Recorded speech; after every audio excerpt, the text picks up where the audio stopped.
राम राम जी। 150 साल पहले का हरियाणा वीडियो सीरीज में आपका स्वागत है। मेरा नाम है सचिन। आज हम बात करेंगे नर्दक इलाके। हरियाणा के जिस इलाके की हम बात कर रहे हैं, वहाँ खादर के ठीक पश्चिम में जो जमीन फैली है उसे बांगर कहते हैं। लेकिन ये पूरा इलाका एक जैसी जमीन नहीं था। इसे दो हिस्सों में बांटने वाला एक साफ नजर आने वाला ढलान था। ये ढलान करनाल के पास से शुरू होकर धीरे धीरे दक्षिण पश्चिम की ओर फैलती थी। इस ढलान की लाइन हांसी रोड के साथ साथ चलते हुए देखी जा सकती थी और उसी के नीचे रोहतक ब्रांच कनाल बहती थी।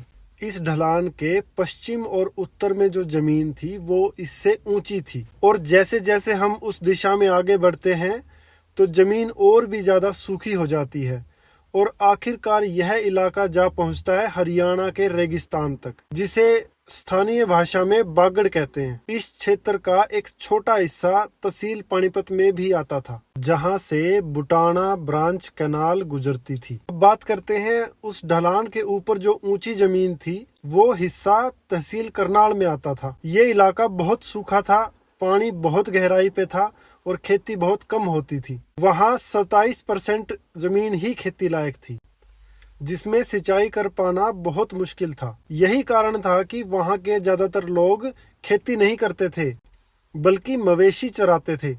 ऐसी ही चरागाह वाले इलाके को नर्दक कहा जाता है। ये पूरा क्षेत्र एक बहुत बड़ा खुला चरागाह था। बड़े बड़े मैदान थे जिनमें अलग अलग तरह की घास उगती थी।